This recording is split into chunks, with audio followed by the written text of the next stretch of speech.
Check, check, check, check. 1, 2, 1, 2. 1 for the money, 2 for the show, 3 to get ready and go, cat, go. Don't you step on my blue suede shoes. You can do anything. Don't step on these blue suede shoes. You knock me down, step on my face, slander my name all over the place. Do anything that you want to do, but honey, don't let me shoes. I'm over here like, man. don't even know, right? Don't be cruel to a heart that's true. Oh, don't be cruel. I hope we're not on. All right, yeah, you guys are live, right? We got 30 seconds. We apologize. No other lover, Larry. Oh, it's just you I'm thinking of. Don't be cruel. Well, I'd like to say this about that. Well, my buddy does. He's a comedian down in L.A. All right, we got 5 seconds 5 seconds before social media. Oh, to go live. We're going. Oh, okay.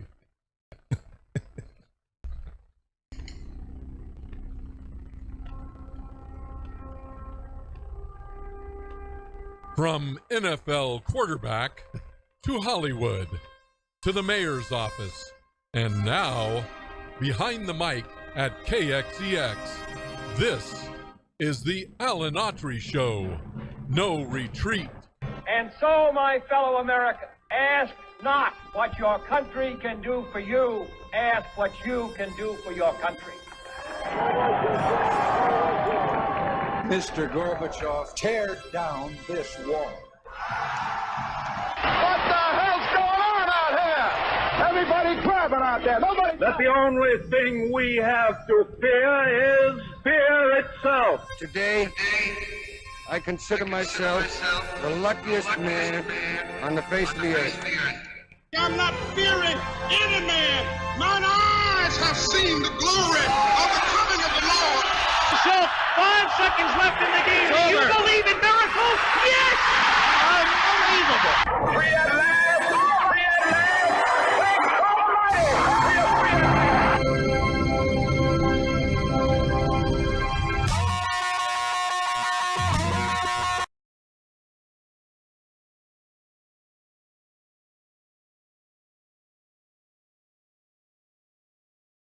You're listening to the Alan Autry Show on the best talk in town. Talk Radio 1550 KXEX. Call Alan now. 559-899-1550. Hey, welcome to Alan Autry No Retreat. I'm old Alan Autry, and as always, I'm honored and humbled to be with you today. So let's get this show on the road. I'm so happy to have with us today Mr. Larry Powell. On most Wednesdays we get him. Welcome, Larry. Nice to be with you. I think we need more than a 7-second delay. I tell you. Yeah, it might be. I'm getting a little older. Self-preservation here. Yeah, my mouth goes a little bit before my brain in good judgment sometime. But looking good in that red semi-turtleneck there. Looking good there, brother. Little mock neck. And our young torchbearer, the next generation of great thinkers, philosophers, conservatives, and just all around proud Americans, Mr. Matt White. Welcome, Matt. Yeah, always great to be here. Yeah, well, you've been. How many times you been here? One time? Yeah, I think 1 or 2 other times. Well, I tell you, we're just happy to get. He's hard Have to rectify that, huh? No, his schedule's big. I'm looking forward to the sports show we got coming up soon as well. So We've got the sports show coming up on Big Sports Thursday, and it's. I tell you, well, listen. Before we go, I got to regress a little bit, Larry, Matt. The show I had yesterday, but I got to clear something up. We got a lot of emails. There's dissension in Autry's army, in the ranks of the Facebook folks there, and I appreciate y'all so much. And a very, very spirited discussion via email between those who watch the show amongst themselves about my statements on the child credit, the $300 per child credit that Joe Manchin had a big problem with in the new Build Back Broke bill that hopefully has been defeated by Joe. He pointed out a couple of things that he just couldn't get past, among many, but he highlighted a couple of them. One of them was this child tax credit. Now, I may have misspoke. It may not be a tax credit. Maybe that's what started it all. But I really, there were some emails coming in saying those credits, they can go to grandparents. They go to the person who is taking care of that child, because Larry and Matt, what I'd said is what Joe said, is there's a lot of abuse in this $300 per child credit or cash payment, whatever it is. I don't know. Again, I may have misspoken and called it a tax credit. Bottom line, the single mothers are getting $300 per child, regardless of whether that child is with the mother or not. And you're having a lot of these kids around the country raised by grandparents who are not getting that money. The single mother is out spending it on drugs and things that have nothing to do with the benefit of the kid. And in that first Build Back Better bill, that caveat was fixed. It was going to go, you had to fill out forms before you got it, and it was going to go to whomever was taking care of that child. If it was a single mother, great, she gets $300. She's got 4 kids. How much? Larry, you're the educator. What's that? $1,200? Pretty close. $300 a kid. Okay, Yeah. that it would go to the mother.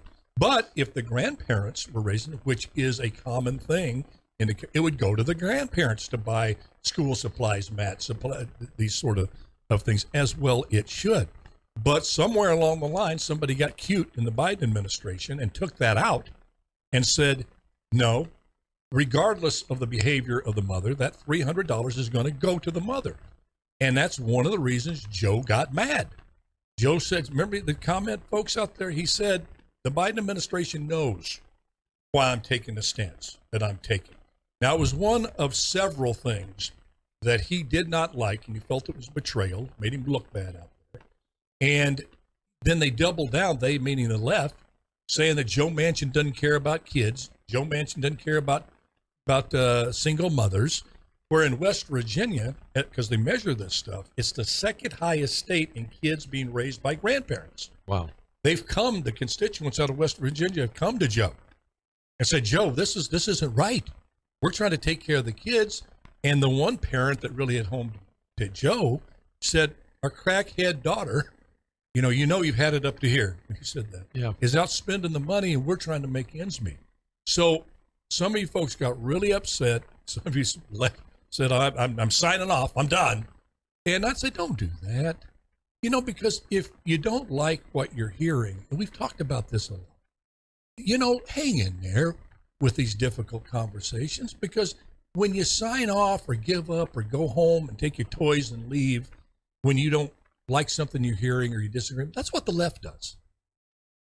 That's what the woke does. When they're talking about a difficult subject, they always call for, let's have this difficult conversation as if they're the adults in the room. Right. The moment you have start having that adult conversation, Matt, that's when they leave and they fold and they call you a name, a white supremacist, racist. Yep, the easy part, right? The name calling. Yeah, when they lose the argument, don't have any facts. Yes. So anyway, the woke likes a monologue, not a dialogue.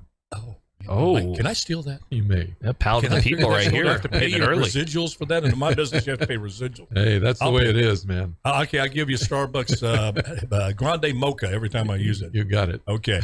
All right. So anyway, wanted to clear that up, and also, and let you guys come weigh in on this before we go to talk about the Omicron, which I'm nicknaming the Omegon, because I think it's could be a blessing. Did I just say that? Yes, I did. Get ready for the emails. Omicron could be a blessing. I think the way it's looking, it is, and we'll explain later. We'll get into this in a moment. But I said the 87,000 IRS agents were in that bill. Joe had a problem with that. Because when you add up, he said they're going after the fat cats, the billionaires. The billionaires, as Bernie Sanders says, billionaires. Well, there's only 727, I believe, billionaires. You could take everything they own, not just tax them, 10%, 20%, 50%, 75%.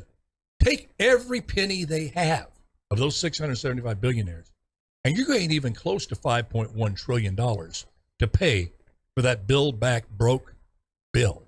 I took some grief on the emails. I read them, going, you got to get these guys, get these fat cats. I'm all for getting the fat cats and not paying their fair share, but the top 1% pay 70% of the tax already. What's your folks taking? No, Matt. That's really true. When you think about it, if we were to take away what is currently being paid by the upper 10% even of those earning money in America, we would have $0 in a lot of ways. We couldn't cover anything. they're already paying the lion's share. They're just a great target. And that's the thing. Did you hear what Elon Musk said the other day? with Elizabeth, responding to Elizabeth Warren? Yeah. He said, I'm going to pay more taxes than any American in history. I think the world. The world could be. But I mean, it's amazing the amount of taxes that he's going to pay. And he's calling them on it. I heard my son said 11 billion. Oh, yeah. He's going to pay 11 billion. I'll bet it's more because he's over 240 billion now. His stock has just gone crazy. But he's brilliant. Being the next generation, what do you think? Are you into demonizing those people that have been able to achieve the American dream? Well, I think the biggest thing I think we see on our campuses is a common phrase is tax the rich and eat the rich and stuff among leftist kind of ideologues on campus, that small group on campus that wants to be loud. And one of the things I think that most people I perceive in terms of these people that are billionaires is they employ people. They give people wealth and be able to have an opportunity to move up in America, and that's something that people often forget. They're thinking, hey, we're just going to tax these people and it's just going to cover all of these things. And you say it's a finite resources of people that have money, and we look at what do these people do when they get taxed and they move out of high tax states like California? They're going to go other places and they're going to find ways to not pay taxes. They're going to find loopholes in the system. But ultimately you're punishing people that are creating innovation in a country, kind of like Elon Musk. I think he was talking about selling his shares because he says, oh, well, you guys are going to tax me. Well, I'm just going to sell off my shares. Just continue to create wealth. And don't get me wrong, folks. I am all for taxing the fair tax. Just use the same table that we have, or analyze it, with a little bit of due diligence. Go into the consequences and the realities of overtaxing the so-called rich, because when you do that, you find that a lot of this coming from the left. And Joe Biden's thing was 87,000 IRS agents. That's not going to go just to the billionaires. It's going to go for the middle class. They feel that a small business that maybe employs 4 or 5 people that makes maybe $1 million a year, they consider that individual, that company, a fat cat. Yeah, that's crazy. And they're going to come after those companies and lay on more taxes, more regulations. And it's just like you said, man, it's just an easy target. Again, hey, Jeff Bezos, you made more money during the pandemic than any corporation has made in any time in history of the world. Bought more Amazon trucks than I care to count. Exactly. And absolutely, you need to be taxed on that. But the demonization of achieving the American dream in a very big way, that and wanting to do away with that, if you can't deny young people like Matt, people younger than Matt, every generation, the chance at the American dream to achieve, the sky's the limit. That's what a free market system is about. That's the lure that people want to come, that makes people want to come here. They have a shot. They have an equal opportunity to go get it, and especially our minorities. Don't shut an African American and Hispanic the chance to be the Hispanic or Black Jeff Bezos or Bill Gates. I mean, don't deny somebody that Ben Carson was allowed, Thomas Sowell was allowed. Ben Carson became the top neurosurgeon, brain surgeon in the world. But if you allow these people to take over and this punish success and put a limit and lower all these standards where excellence isn't rewarded, and you just put a limit on it, you're going to, again, take away, I think, the chance of the American dream of our generation. Well, we don't have a right to do that. You know what you do? This generation does not have a right to do that. You increase mediocrity. And when you increase mediocrity, your financial system cannot sustain mediocrity. It can't do it. It does it on innovation.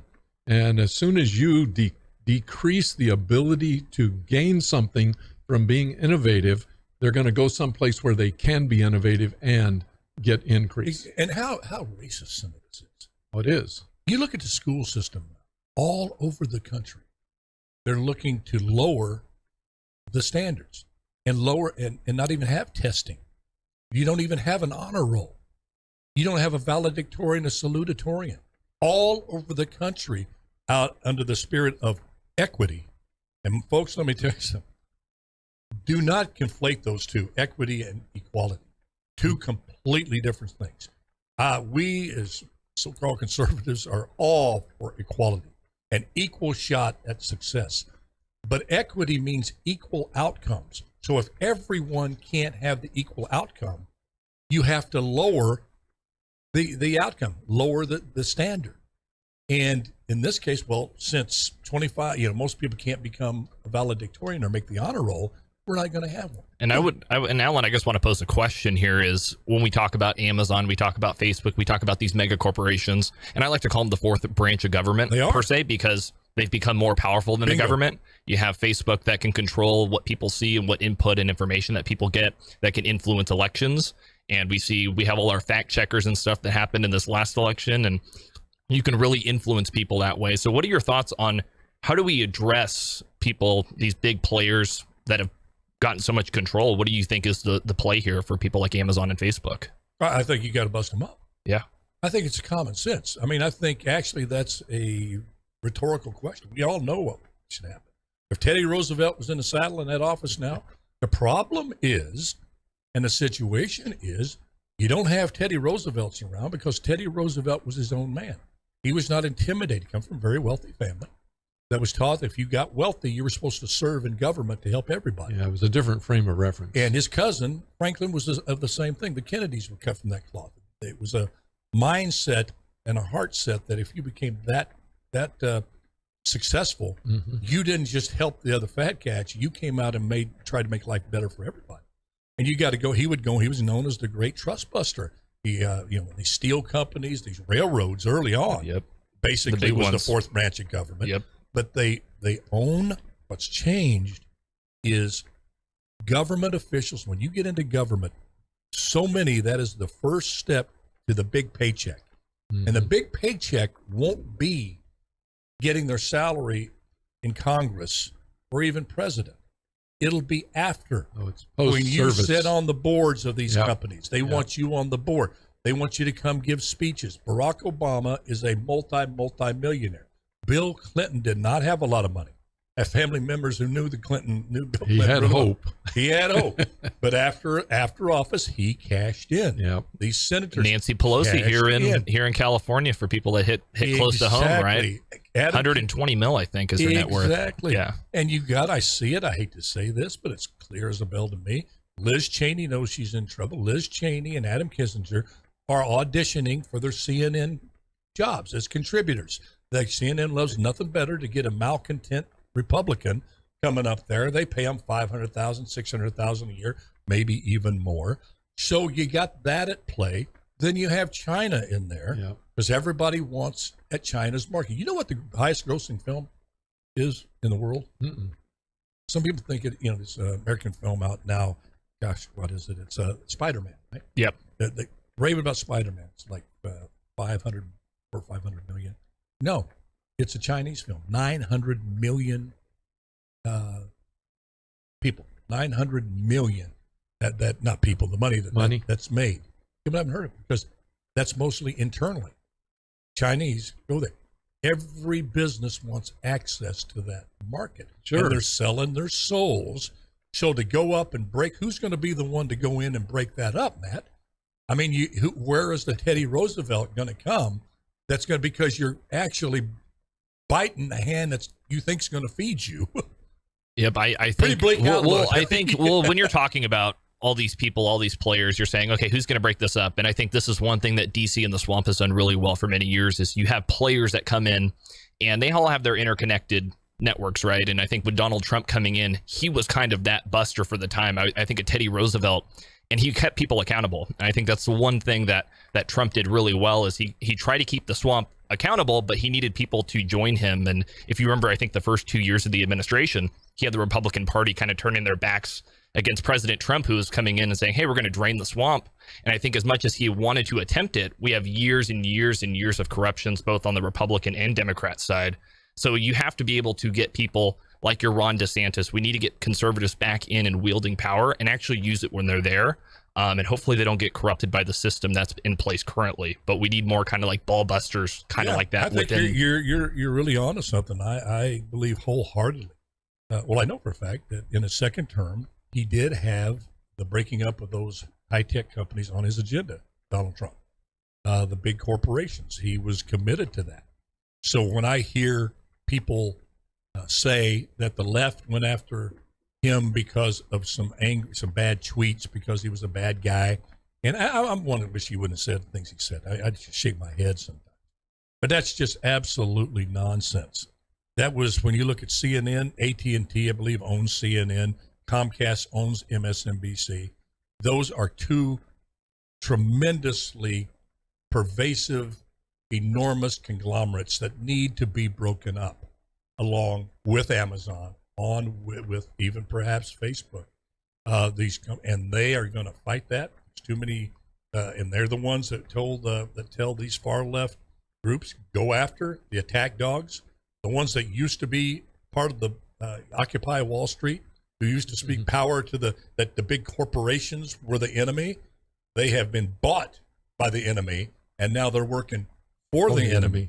Yeah, and I think they don't even really care about the ratings themselves. I know you had asked, okay, is CNN, is CNBC, are these places, are they goners, right, with their ratings? But it's pretty much become, as many know, is kind of the Democrats' arm. It's their media outlet. It's state-run media. It's a one party type. Exactly. Well, let me ask you this. I think you're old enough to remember. No, there it is. Remember on the left, every Democratic senator, congressman, every activist group of note here in America was after big corporations because of the sweatshops. You're wearing shoes that were made in a sweatshop. You're wearing clothes with a sweatshop in a made in China and other foreign countries. Do you ever notice that has completely gone away? They don't talk about it. It's. Do you see who's funding those nonprofits now? The deal is Jeff Bezos can run a sweatshop. He can have a tornado tear up an Amazon warehouse with 9 people killed, and under rules that you can't use a cell phone. He can shut down the attempt to organize a union, and the left does nothing to criticize him. Maybe why? Because Jeff Bezos owns the Washington Post. He can buy his own good press, and everybody else he's funneling millions here, millions there. So the deal is, you go after the big bad conservatives. You go after Trump and leave us alone. Don't go after my sweatshop in China.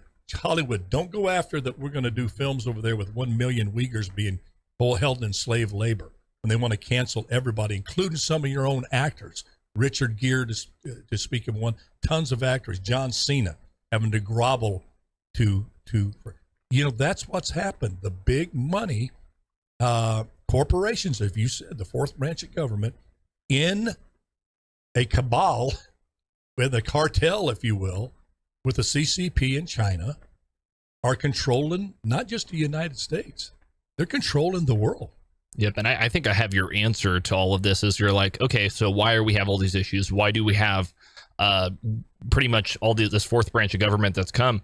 And I blame it purely on weak Republicans and conservatives. I think for many years we thought, okay, if we're going to regulate companies, then we're going to be doing what the left has done. We're using government for our own advantage, but we didn't set ourselves up for a long-term victory. I think we played very short-term, and we sold out to the American people, the middle-class people, to oversee trade deals. We started getting away from, I guess, America First type policies. I think that we saw kind of under Reagan, like peace through strength. We saw that. And then following the 90s and into the 2000s, we thought, okay, well, we'll work with kind of the bipartisanship Democrats. That's a key word, bipartisanship.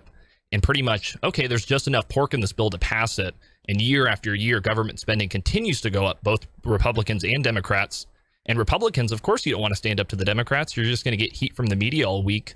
And Trump was kind of like, hey, we're not going to worry about those things. We're just going to take the arrows. We're going to keep moving forward. But not many Republicans want to stand up to the radical left in terms of these ideas. They've just kind of said, okay, we'll play the games. But long term, it's like, it's really cost us. Larry, you believe this young man over here wasn't even interested in politics a few years ago? Now look, he was a sports guy. Yeah. Look at him now. He's the wisdom. I think he's emblematic of a lot of young folks in America now whose eyes are being opened to see what's going on. As I talk to young people, high school students and things from my years in education, and even after I retired from education, I'm finding a lot of young people who are saying, having an opportunity to be successful is what I want, not blocking opportunities to be successful, and not having to go down the same road everybody else goes down. That's one of the unique things about America, is we have multiple paths to success. And when you start equating success with one path, which is a left-leaning path, you've destroyed a lot of what makes us truly American, truly successful, the envy of the world. And I think it's a major, major mistake that will come back to bite the woke left very, very hard, because it's not sustainable. It's not sustainable. I think it's already starting to get a little bite in there already. Yeah. I think we're starting to see the turn. You have the CRT is on the run. Yep. You've got Joe Biden saying yesterday that the federal government can't beat the virus, which is a 180 from what he ran on. Yeah. Hey, listen, we got to take a break. We've gone over here, and we may have a caller. Brad Stein supposed to call in. He's a great comedian. He's going to be performing at Cornerstone Church this Sunday. So hopefully we'll get a chance to spend a few minutes with Brad O'Hare. He's just fantastic. But this is Alan Autry, No Retreat, and you don't go anywhere. Come back. Don't get mad, Facebook folks. Write me whatever you want on the email, but don't leave, because I love you. We'll be right back.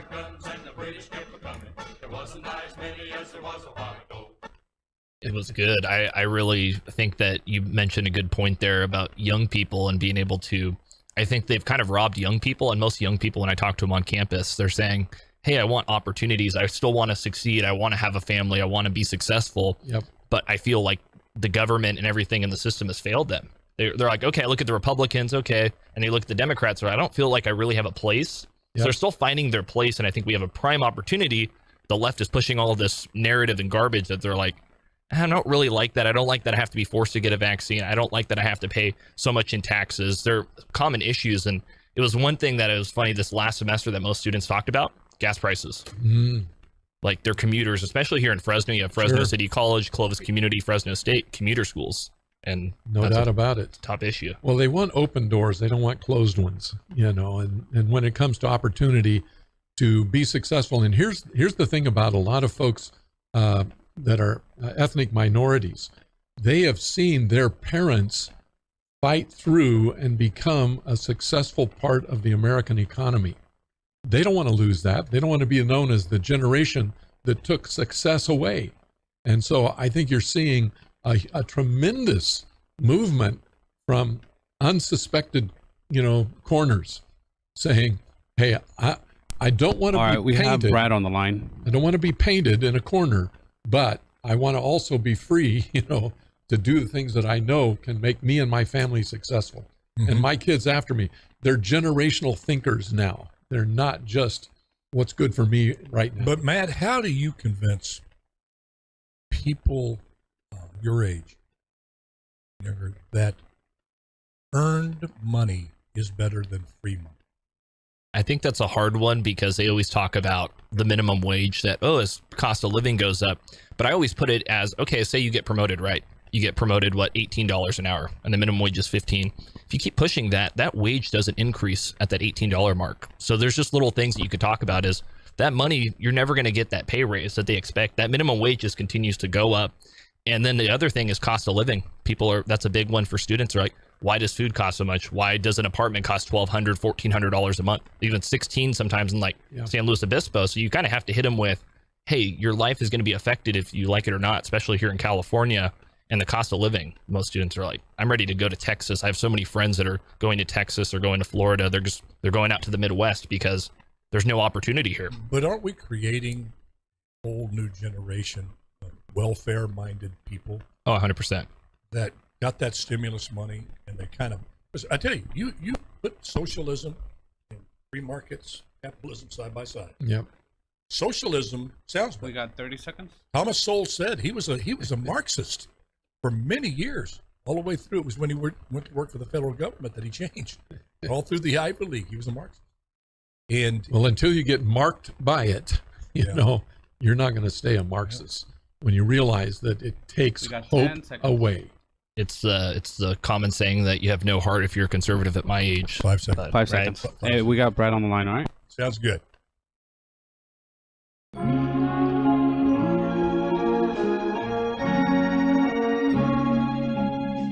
You're listening to the Alan Autry Show on the best talk in town. Talk Radio 1550 KXEX. Call Alan now. 559-899-1550. And welcome back to Alan Autry. No retreat. We never retreat from the basic principles that made this country what it is today. God, family, and country. And we are so happy today to have a great comedian, a fellow show business dude, Mr. Brad Stein, calling in from, I think, from Tennessee, from Nashville. Brad, are you on the line? Where else would I want to be? I love that answer. And Wonderful afternoon like this. Now listen, I am in Tennessee, which means everything's normal and usual. But now that I'm calling California, I did put a mask on just to help you. Oh, man. Attaboy. I like it. Well, for folks that don't know, Brad's going to be here and in Cornerstone Church Sunday. You can call Cornerstone and get tickets there. I talked to Pastor Jim Franklin the other day. He just raves about Brad. Brad, give us a little background on yourself because, you know, being an actor, I know there was some really lean days, and I know comics kind of, you know, it's kind of a similar thing starting out as a comedian and making ends meet. Give us a little bit about your story of how you got to be where you are today. Well, it's not that complicated. I started out as a sleight of hand magician, believe it or not, in Southern California. Worked there in Orange County for many years. And then I kind of moved into the acting field, got some training in Hollywood, and finally got into a film and got my side card, which is everybody's dream when you're trying to be an actor. Somehow legitimizes you, even though you'll never work again, but at least you got your side card. And so I got that. But basically got into comedy accidentally. I wanted to make better money, and so I was doing a close-up magic, which is what they call street magic nowadays, like David Blaine or whatever. And I knew I needed more money, so I said, well, I need kind of more of a stage show. So I made kind of this comedy magic show that I thought I could do in comedy clubs and give me more access to income. And as I started doing it, I said, this comedy thing is much more interesting to me. This is more intriguing to me because it's like my mind, my mouth, and my mic, and that's all I get. I got nowhere to hide, and it's like a tightrope, no net. And it really found it, to be something I wanted to see if I could do. And so I just kind of evolved into moving away the tricks and just focusing on just the monology of comedy. And next thing I know, I began to do that professionally. And then over time is when my perspective of the world as a man of faith, and as an American began to take more center stage as to my style of comedy. And that's what kind of put me where I am now. Brad, excuse me. I've often, marveled at, I don't think marvel's the right word, but I look at these comedians at history comedy because I like to laugh. I like to laugh. Comedians go back all the way to Rodney Dangerfield, watching Laurel and Hardy, all the way up to, Seinfeld and those folks. And then I saw it turn with Richard Pryor with the language. And I'll be perfectly honest, Richard Pryor was funny in college. I mean, very gifted, comedian in so many ways. But then it came like the language that you saw comedians that if they were bombing on stage would just throw an F-bomb in there thinking they could get a laugh.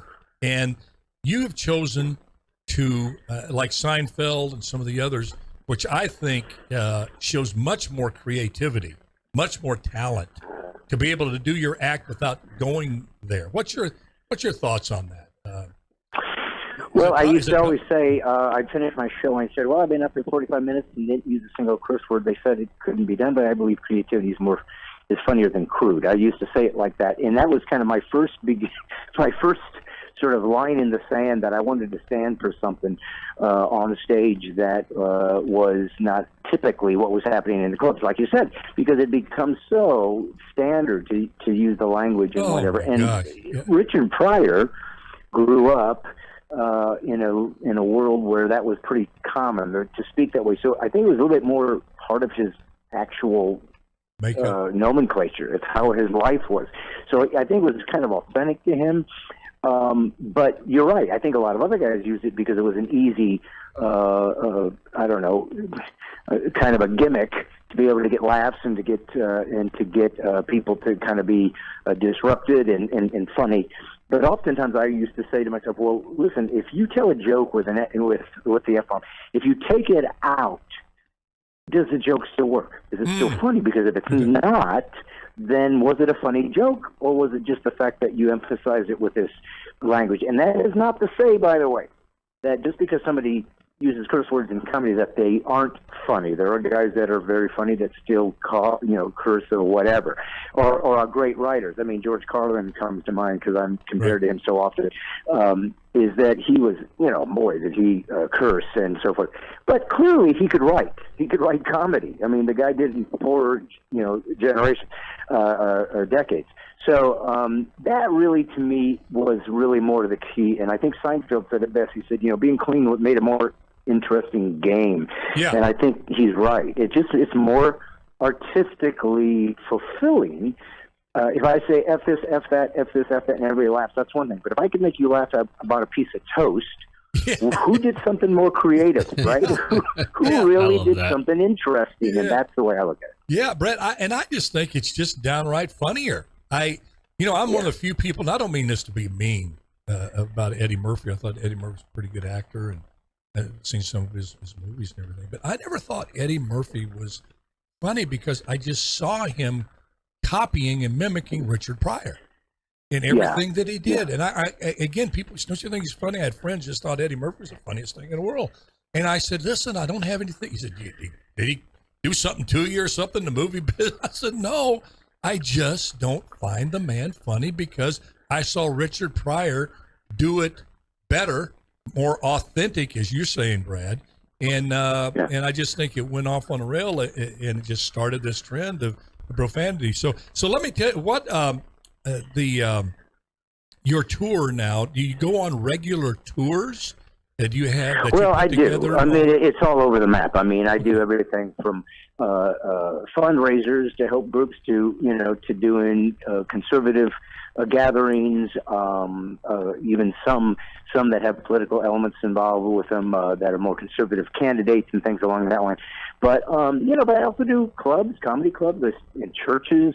I do all these things because I believe that my particular calling, if we're going to use a biblical term, is to America. I believe that I'm supposed to be here speaking about free speech, because free speech was given to us in the First Amendment. It was actually the single greatest or most important freedom given to us in the Constitution was the first line of the First Amendment, which is our religious freedom. And I say that because it's your conscience. Religious freedom isn't just religious freedom also respects atheism. In other words, it's how do you see the world? That's your freedom to think and believe and behave the way you think is true. As long as you're not hurting people, you can be an atheist, you can be a Muslim, you can be a Christian, you can be a polytheist, you can be whatever you want to be. That's important. Well, so that also allows me to talk, to speak the way I see the world, and that's what freedom is. And it's what's being lost in America. I mean, they're destroying comedy even by saying that you're being insensitive or you're being hurtful, and that's why I have fought against political correctness or cultural Marxism for years in my comedy, long before anybody else was saying it. I mean, my first album, Put a Helmet On, was back in 2003, and I was saying, political correctness is killing us. We're not going to be able to be free. We're not going to be able to, even the tools of comedy, sarcasm, satire, making fun of differences, not because you're being malicious, but because you're finding funny in differences. I mean, people are different, so we can either laugh about it or fight about it, and comedy allows you to laugh about it. Beautiful. Comedy has always been the ones that make fun of the king and don't get their heads cut off, because they're the one person that reminds us not to take things so seriously. We can joke about anything. We have to have that freedom, and if the comic, of all people, is silence, What do you think a politician's shot is? What do you think a teacher's shot is? What do you think a theologian's shot is of speaking? If a comedian can't speak whatever he wants to, because we've always been given that freedom. And that's why my comedy is really about free speech, about lifting up faith, lifting up our country's heritage. I don't worship America. I worship God, but I'm grateful for it, and I don't want to stand for it. And I'm going to fight for those things. So in that regard, in that odd regard, I would be more like, in some odd way, and I'm not comparing to his fame, but I'd be more like a Richard Pryor in that even though he was funny, he had things he wanted to talk about that affected him and people like him, and he wanted to make a point like that. And that's kind of what my comedy does, is I stand up for God and country and fight against political correctness, and there's millions of Americans who feel disenfranchised, who are told they're not allowed to think that way, be patriotic, love America, love God, not have to be fearful of having a different point of view. And I do comedy that is for them, and that's why I'm coming to Fresno, because it's one of the pockets of California where people are conservative. Well, you're going to find you being welcomed with open arms here, Brad. We appreciate you being here. It's Sunday night at Cornerstone Church. You can call Cornerstone there and get your tickets. And actually, it's going to be at the Old Wilson Theater, by the way, just to let you know. So I think you can get the tickets at Cornerstone, but I believe it's at the Old Wilson Theater. So unless those are the same building. And what time? What time, Brad? I believe it's 7 p.m. Yeah, 7 Sunday night, 7 p.m. So come on out and.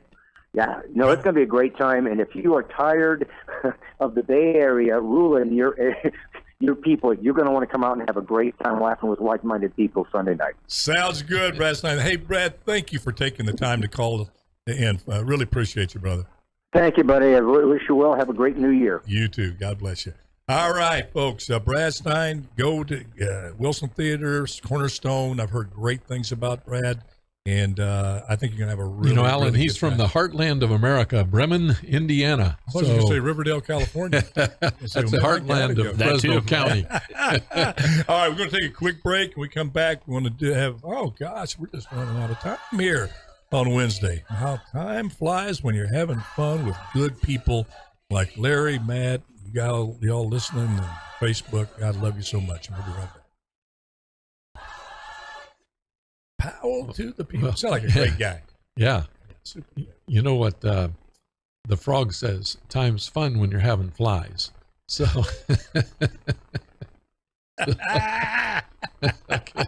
Sorry about that. That's Dad Huber, man. That's dad jokes. Oh, yep. Man. Yeah, like those comedians, they stick together. He doesn't have. Yep. Yep. Listen to that. Yep. It's like me and the American flag. You have a right to, try to burn the American flag, but I have a right to do what Rick Mundy did and yank it out of it and protect it. Yeah. So I mean, it's as long as you don't come close. I really liked what he said. That he loves America, but it's God he serves. And I think that's true for a lot of us. We love America. I get weepy-eyed when I see the flag and hear the national anthem, but I serve the Lord, and I'm going to do everything I can to honor God because he gave us America, which is a place where we have freedom to honor him and things. So. Yep, kind of putting God first. And I know that's one thing I think in the movement is sometimes people put the patriotic type thing first before God, and it's like, no, we got to make sure God's first. I know it's God, family, country, and those order, or in that order right there. So. Yeah, exactly. Well, historically,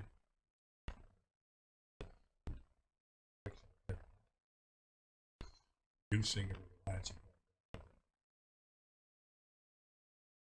Mm-hmm. There's this movie called Don't Really, where some comic very more dark,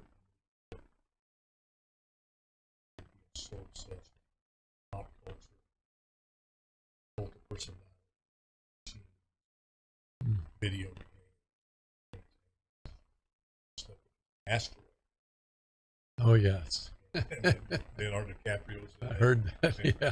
and people just kind of don't care. Go about it. I guess you're not talking into the mic. Some of your Facebook fans out here. There we go. Okay. It's not unusual to be loved by anyone. Not playing. Not unusual. You know, the question becomes, can I see the asteroid coming on my iPhone? Yeah. Let's get a selfie, I right? would recommend it. Meryl Streep plays the president. She's an ex-porn star who became president. Man. But she got so many clicks, it became a social media phenomenon. So she became president. No, people are cheering you on. Sing it, right? Huh? Sing it some more, I guess. Oh, sing right? some more? Some of the Facebook. Okay. Okay, everybody, look up here. I want Hey, we for got the 20 money, seconds. 2 for the show, 3 to get ready and go. But We already don't sang you- that before. We we did did. that before. What's another one? Oh, since my baby left 10 me, seconds. I found a new place to dwell. Heartbreak Hotel. My baby. Oh, yeah. Not unusual. You're listening to the Alan Autry Show on the best talk in town. Talk Radio 1550 KXEX. Call Alan now. 559-899-1550. Fun with anyone. Come on, Tommy. Tom Jones, I love him. I was one guy that loved Tom Jones. Even as a kid when he came out, I was a kid when Tom Jones was popular. On Ed Sullivan, I was up shaking around. Mama said, Carlos Allen, you stop that. You remember that music know. video you I did? said he dances nasty. You need to tell folks how to get that music video you Hubba did. Bubba? Yes. Hubba Bubba. That was fantastic. Yeah, I looked on there. It's got 100,000 hits. You know, some people think that's a lot. Old timers like me, 100,000 hits ain't nothing. Hey, look, I got 100,000 Yeah, hits. folks, on look this- up Hubba Bubba this with Alan video. Autry. Hey, we're running out of time here. Okay, we got enough time to talk about, gosh, I wanted to talk about if Trump should run again. I got my own feelings on that. A lot of you aren't going to like it, but we'll save that for the first of the year. January 3rd will be our next, we got a show tomorrow. We're going to take a little time off. And then Monday, January 3rd, we're going to hit it hard and heavy. And I'll probably talk about that. Should Trump run again? Is that a good idea or bad idea? Not only for the Republican Party, but the country as a whole. But let's talk about the Omicron the last few minutes we have with us. It's out there. It's infecting a lot of people. It's on the move. CNN says they've got the ticker up there. Here's the 10,000 cases. All of this stuff, and it's coming our way from South Africa. Button down the hatches, run for the hills, and yet it's like a head cold, basically. Well, I think the funniest thing is I don't agree with LeBron James politics whatsoever, but I know he took a lot of heat from, I think, Kareem me. He's taking a lot He of took a heat lot from of me. heat, even myself.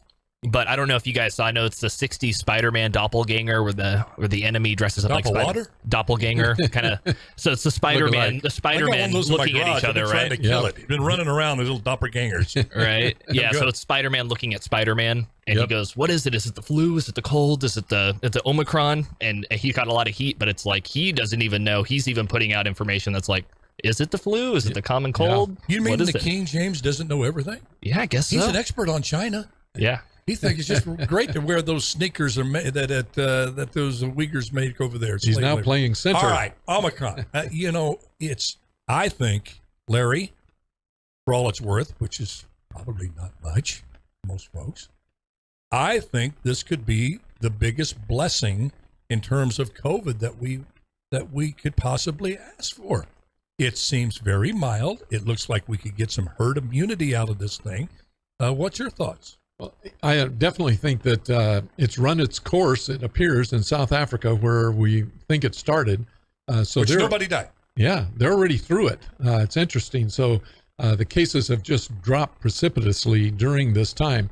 So I think that is the case. But at the same time, it does affect folks. And so if you've got immune compromised things, you need to be very, very careful, because even the slightest of those things for us old folks can still impact us in a negative But way. Larry, here's But my- it is good news in a lot of ways. Larry, and I hear what you're saying, and you know how much I respect you. But if we keep telling people you need to take every precaution necessary, like I'll tell you right flat where I said I took the first vaccine, Moderna, second vaccine, which is not a vaccine, it's a treatment. A vaccine cures something. You take polio vaccine, you're cured. You can't get it. We're having breakthrough cases left and right. It's a treatment. It's a therapeutic, if you will. Took my first therapeutic shot, Moderna. Took a second shot. Just took my booster. I'm going to get a rooster. But let me tell you. You're going to get season tickets to the Yankees now in New tickets York, to the right? Yankees in there and inject them in my vein. But I tell you right now, flat out, for all it's worth, I am done for this year. Now, I'm going to wait till next winter. But the reason I say that, Larry, they're already talking about a fourth booster in the United Kingdom. They're doing it in Israel. And the UK. What's with them over there in England? That used to be a tough life. You know what I think? I think Boris Johnson got such a bad case of it because he was like loud talking the virus. Yeah. He was smack talking the virus. Then it came back and then he bit got him. him, put him in ICU. When he came out, he went from macho to mush on it. Yeah. Man. He went from Well, you and I are not too far apart. The way I look at it is this: if you're worried, take the shots. If you're not, then do things that are just wise for you. Yes. Because that's the way I look at it. Work out, eat good, work out. We shouldn't put everybody in the same box. That's for sure. Yeah, dumb. I mean, how much though of this vaccine can a human body endure?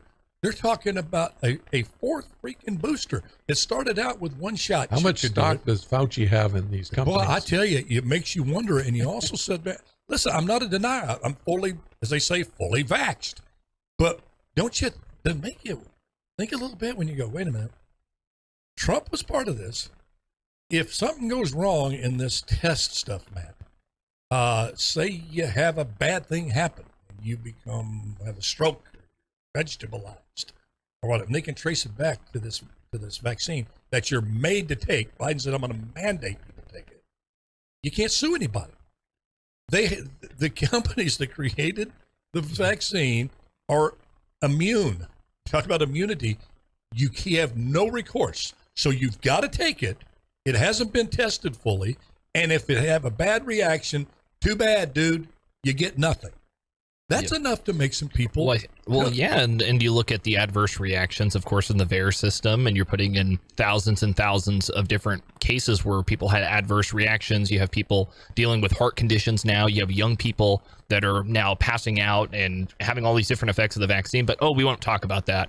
And I think it's interesting, is you talk about all the vaccine cases going up. And if you're looking for a virus, I think going to your original question is, if you had a deadly virus, you would want something that, a variant such as this that is very easily transmissible for immune, like to have more of an more immune. Transmissible, the better. Yeah, and low symptoms. This is like a dream come true. If you're looking at a population, right? You're like, okay, it's going to be the symptoms and you of believe in natural immunity. And natural immunity, but that was thrown out the window the first 2 weeks. They were saying slow the spread for that. But then we don't talk about all the precautions in states. We have New York, Illinois, Delaware, Hawaii. We've seen so many of these cases. I think so. New York has 32,000 new cases, but they have some of the most restrictive orders in all of the country. And you look at Hawaii has 100% increase in cases with the Omicron, but it's more transmissible. You're going to maybe get a headache. You may be sick for a day or two. You get better. People are going to be passing it around just like the common flu, but we don't talk about putting restrictions on the common flu. We don't tell people to exercise 45 minutes a day and drink a gallon of water. We're going to keep track of you. The government, if they cared so much about health, why aren't we addressing the things that are killing the most people? Yeah. Heart disease, obesity, stuff like this. And we're talking about something that has... Those all were put on the shelf. Yeah. During this, which is crazy. 99.9%. Yeah. Right. Recovery. So, yeah. Those are things that, you can't blame people. Let's say I don't want to take this stuff. I just refuse to go there. To demonize these people. You see the Karen on the flight hit that elderly guy, slap him upside the head because he wouldn't. She's yapping at him about not wearing his mask with her mask pulled down by her chin. Yep. And found out later she was an actress. Oh, she was on Baywatch. Trying to get a new show. I don't. But that poor guy. He made the mistake. Audition.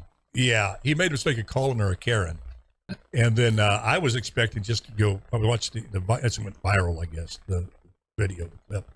But she's yapping at him, telling flight attendant, make him pull that mask up, and then all of a sudden, man, she comes up with a left hook that would make Mike Tyson proud.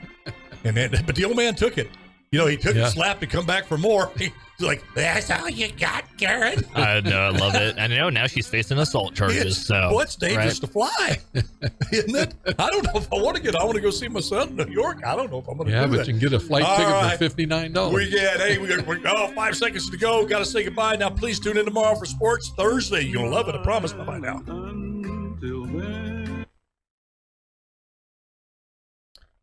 All right. Facebook folks, I don't know if we're still on. Are we still on with Facebook? We still are. The thumbs up. Do we need a restroom break, or do you want to go right in? Is everybody okay? I think I'll probably get a quick break before we get going. Okay. Yeah. We're going to take